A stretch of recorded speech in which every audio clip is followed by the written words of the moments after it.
It's about that time. Hello, everyone. Welcome to another segment of City Views. We'd like to thank our sponsor for City Views, Toth Insurance Agency, located at 1151 East Main Street. For all your insurance needs, call and talk to Mr. Steve Toth, and he'll be more than happy to hook you up. In the meantime, we're going to continue with our What's Cookin' segment with 65th State District Rep Michelle Cook. Michelle, good afternoon. Good afternoon, my friend. And I must say, per our conversation earlier, the hair looks great. Thank you very much, sir. A ponytail or a scrunchie does great things for a woman's hair in the afternoon. Yeah, it can do a little bit for the male too, honey. Yeah, I know. So, Michelle, although I'm starting this interview off on a lighthearted moment, I know the last few days for you, your heart has been extremely heavy. And as a friend, I must admit that sometimes it's tough for me to see you go through these things because I know how much of yourself you put into these decisions and these votes that your job requires you to make. Over the weekend, you had a House session that was called into order to deal with the police legislation on the state level, and that vote passed, and there was some confusion around your vote in that situation. And I want to allow you to take this opportunity to clarify your position so that people know exactly where you stand and what your mitigating factors were behind your non-support of this bill. Well, thank you for the opportunity. And I think that the frustration lies is it's not a simple support, non-support conversation. As you and I had spoken earlier, the bill originally had 41 sections, and it was the police accountability piece of legislation. But before I get to that, I think it's important to know that we did not only go into session on Thursday and Friday to do one piece of legislation. We went in to do a couple of other things that were really important. The first one was the absentee balloting in the general election in November. So anybody that feels comfortable or safe, and if the pandemic reoccurs in the evilness that it has in other areas, like always, people have the ability and the access to vote at home in the safety of their home. But you don't have to come up with an excuse that you might be out of town or you might be sick. You have the ability to check the box for COVID and to be able to vote at home. And I think it's vitally important, as we have said on this show many, many times, exercise your right to vote. And every election is an important election, and we know that this one is extremely important as well. The other two things that we did on Thursday before we got to the police accountability piece of legislation was telehealth and insulin. And the telehealth, extremely important, because what that did was, we've always known that doctors being able to connect with their patients via a Skype or a FaceTime or some type of a telehealth mechanism, as opposed to an in-person visit, was extremely important and extremely viable in a lot of areas, especially if you don't live in an area where there are certain practitioners or doctors. So I look at the rural parts of the state and the far west and the far east part, to be able to use this mechanism via what we are doing right now. Your doctor can lay eyes on you. You guys can chat it out, and then he can diagnose appropriately. If he needs to see you, then you make those arrangements. But when we're trying to keep elderly folks and other folks that are compromised at home, a telehealth ability for doctors to practice medicine still is vitally important. And so we extended that coverage until March, and then that gives us the opportunity to go back in January, after the election and in the new session starting, and maybe expand it some, longer or forever. I think it's something that we need to keep in our wheelhouse, and not get rid of it. The other thing that we did, and it's pretty cumbersome, and so I would encourage anybody that has questions about it to either look on my state website or send me an email, and I'm happy to explain all of it. But there's a significant amount of breakdowns as to insulin coverage, not being denied, capping out your price rates, not only for the insulin itself, but for the things that you also need being a diabetic, whether it be syringes or you fill in the blank. So it's a pretty cumbersome piece of legislation, but at the same time, we're really leading the charge on ensuring that people that have diabetes, whether it be type 1, type 2, or the like, do not feel that they have to make a choice between their insulin covered, their insulins, and paying a bill. And we know that folks that are really, they're making an enormous amount of profit, and people are having to make those decisions, those life-threatening or life-changing decisions, and that's just not acceptable. So that passed as well. So now we'll talk about police accountability. Police accountability became pretty controversial. The bill originated in 41 sections, and then after it had been rewritten 2 more times, it ended up to be like 44 or 45 sections. I'm trying to remember. I don't think I've still recuperated from the loss of sleep that I had that night. But at the same time, so there was a really a good amount of change in this police accountability legislation proposals. What it did was, in some of the things, it gave departments the opportunity to decertify or declassify a police officer if they had found to be, what's the right word? Just not the officer that you need them to be, outrageous, doing inappropriate actions, not being able to get rid of an officer and the like. This helps that cause. This helps alter some training that we were giving, and it, it tightens up the FOI request. It includes some mental health components. It's hefty. It's, like I said, it's about 44 sections long, about 83 pages.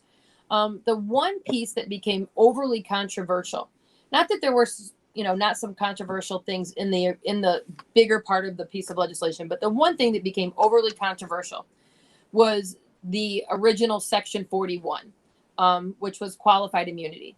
And police officers unwaveringly believe that if you remove their ability to be protected under qualified immunity, that they could lose everything that they owned. And then some, God forbid, something happens and a lawsuit is taken after them. There is a federal qualified immunity that stays in place, but what this did was added another layer to that. So not only could you sue in federal court, but you could sue in state court. And then it changed a little bit after that. And it changed to where the municipalities were going to be on the hook for all of the legal expenses. And then after that, you could still find a police officer would be held accountable. And don't get me wrong. And I think that this is where this is important. I am not saying that bad police officers should not be held accountable.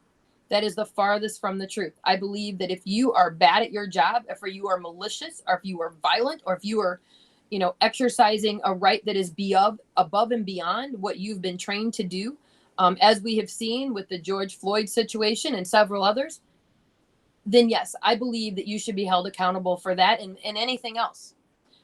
But at the same time, if we eliminate qualified immunity, there is no other, if you will, insurance protections in the state of Connecticut, or quite frankly, in the United States, except for in Colorado, where they have some type of an insurance protection. But when they altered or changed a little bit of their qualified immunity, it wasn't to the extreme or the extent that we here did in Connecticut. So really, for me, that was a huge part of my frustration. The other part of my frustration was the fact that we're taking on such a huge, cumbersome piece of legislation in the middle of a pandemic. I am not saying that things do not need to be addressed. I am not saying that we should not continue the conversation. But I am saying that we have a process that is a building for the people, by the people, of the people. I have stood on the floor of the House in years past stating that things did not follow the process, and I could not support them simply for the fact that they did not follow the process. Telehealth and insulin had all had public hearings. They had all had legislation that had already been written and passed out of committees. This bill did not. So for me, I was very frustrated with the way that the process worked. And I also believe that when you are looking to affect thousands and thousands of lives of men and women that put their lives on the line for us, we have to truly pay attention to the majority and address the few in the ways that we need to address the few. And I'm not saying that they're not out there. We definitely have bad police officers in the state of Connecticut. There's bad police officers in the entire country. But what is the percentage of bad officers versus good officers? And what are the adverse effects of the decisions that we are making? And police officers are feared. They're scared to death that they are going to lose everything that they have ever worked for. And I'm talking about the good guys. So I voted to support an amendment, which would have been the first vote if anybody was paying attention to us on Friday morning around 4 a.m. or give or take 5 or 6 a.m. The first vote was about an amendment to remove the qualified immunity section 41 from the bill. That amendment was a 72-72 tie, which should go to show people that people are very concerned about removing qualified immunity. The way that it works in our chamber is if it is a tie, the amendment fails. So, there were some people that were not at work on Friday or Thursday. So had there been a complete full chamber, maybe it would have gone a different way. I can't sit here and cast stones. I don't know how people would have voted. So I can't give an opinion on that. But I do know that it was a 72-72 tie and the amendment failed.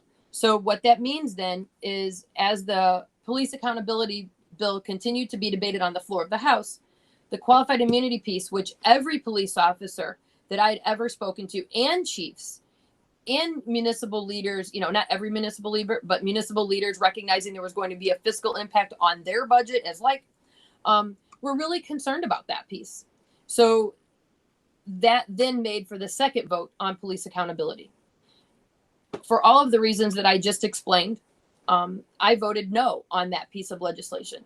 Not because, as you heard me say very early in this conversation, I do believe there was good things in that bill. Very good things.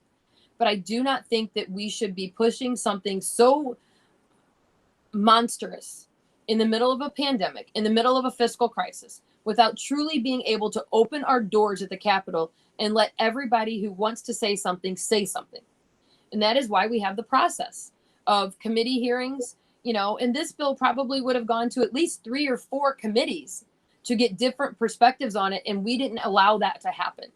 So although I know that some of my colleagues who are huge proponents of this bill said, it did go through the process and it has been talked about for a long time. That's probably true. It probably has been talked about for a long time, but it did not go through the process of which I believe in.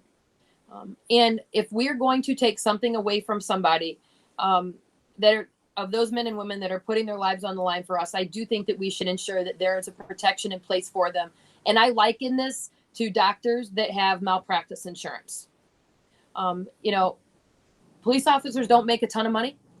And at the end of the day, if we're going to remove some of their rights and protections, I think that we need to give them the ability to have some type of coverage on the other side of that. And we don't have that. And I think that we were, in essence, we were opening the doors and letting the horse out of the barn, but we didn't have all this stuff squared away. And so that's kind of where I was. And that's why I voted no.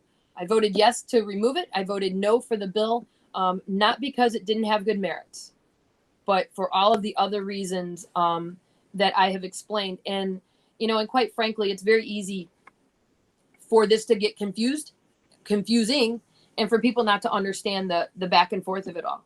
There's other people that voted yes, and they can justify it in a different manner. And this is what makes our world go around. We all have different beliefs and views on things. But for me, I encourage anybody that has questions to please ask, because, what you read or what you hear is not always accurate. And that's why I appreciate the opportunity to have a dialogue about it. Well, I think that your vote was a very, let's just say, insightful vote, because what we need in this discussion is balance. And I think it's very important that we not sacrifice the good for the perfect. And this hopefully will begin that discussion that can hopefully be revisited at a later time when we can implement solid policies for police accountability. And hearing from policemen who I know talk on the issue, their concerns are pretty much what you stated. If there's a situation that comes down where they are within their policy rights to do so, the cost of their defense of that could literally bankrupt them. Correct. And for Torrington specifically, it would have been a minimum of roughly $360,000. And that's out of the gate, Right. On some type of a coverage or protection. Municipalities would have been put on the hook, which means taxpayers are on the hook. And Right. please, I need to stress this beyond stressing this. I am not saying that bad police officers that do heinous, erroneous crimes should be left off the hook. That is by no means what I'm saying. I do believe that those officers should be decertified. They should never be a police officer ever again. And if a department hired somebody knowing they had baggage and history, then yes, I believe the municipality and the police department should be on the hook for that. Right. But I also think that was such a large conversation that it just wasn't the right time for right now. Right. And we talk about compromise, and my colleagues that were huge proponents of this legislation, we talk about compromise. And one of the frustrations that I had expressed was the fact that in the original bill, there were 41 sections. If we're willing to accept 40, why can't you give up one? And in my world, that's a pretty good compromise. Right. And I just think that there's an element of this that optics, we know that we have a racial divide. We know that the wrong answer or the wrong vote could just send the wrong message to people because, a lot of folks don't necessarily take the time to really dig into all of the issues. That's been one of your missions all along, to ensure that the facts are given. But I go back to it. Bad cops shouldn't be, bad police should not be police. I don't think there's anybody out there, even our police officers, that would defend that issue. I know that there is issues trying to remove those folks. We have been able to put that stuff forward. Right now, though, the Senate is in, as we speak.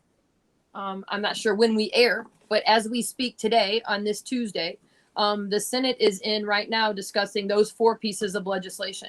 And I would suspect that they have a good hefty debate like we did. Ours was over 8 hours long. This is not something to be taken lightly. This is not something that I think that we should legislate in a vacuum or via a Zoom. I get we're in COVID times. They are unprecedented times. I think that we need to be cautious of the decisions we make, because I do know for a fact that there are going to be an insurmountable amount of officers that are retiring because of this. I look at the changes that New York City has made, and I know that they're trying to retract some of those changes, but early retirement was up over 400% and shootings were up over 150%. I don't want us to be New York. I want people to respect our police. At the same time, we need to be partners with them. Let's figure out how to make this better. We all live in the same communities. And at the end of the day, are we not supposed to work together to make a better community? And if we know that there's bad officers out there, let's get rid of them. If we know that there's officers that are having trouble with something that they've seen, let's help their mental health, because we know mental health is physical health. But I also don't think the newspaper deserves to have anybody's mental health information. That's private. So let's be cautious of the things that we do, and let's work together on this. But that's kind of where I'm at with it right now. Well, I think that what you're advocating for, Michelle, is a balanced approach to dealing with the challenges that this issue requires. And I applaud you for that, because that's what leadership is really all about. It's not about bossing people around. It's not about telling people what to do. It's about bringing people together and solving problems that will provide efficacy for the larger community. So I, not only as your friend, but as someone who has seen you grow in office over your tenure and have come to admire what you do and the way you do it. And I think that people need to really understand where the where the motivation for your legislation comes from, and it comes from your heart. And I think we need more people in politics with that mindset, that we may not agree with everything that they vote on, but at least we can be assured that they're doing it abiding by the guidelines of the Constitution and by the dictates of their heart. So hats off to you, Michelle.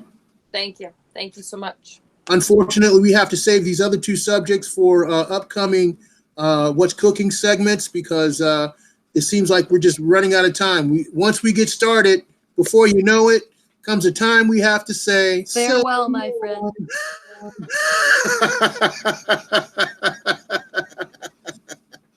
So once again, the best to your family, and stay healthy and beat the heat. Shout out to ensure that everybody gets their absentee ballot applications in so they can vote in the primary on August 11th. And if you don't, let us know. We're happy to help you. But absolutely stay healthy, stay safe. And at the end of the day, don't believe everything you hear. Make sure that you ask the questions, because that's the only way that we're going to make changes together. It's about that time. And we'll go over the ballot issue next week. How's that sound? That's perfect. Okay. Thanks, Michelle. Thank you. City Views, City Views. You got love for your city? City Views, City Views. City Views. City Views, City Views, City Views.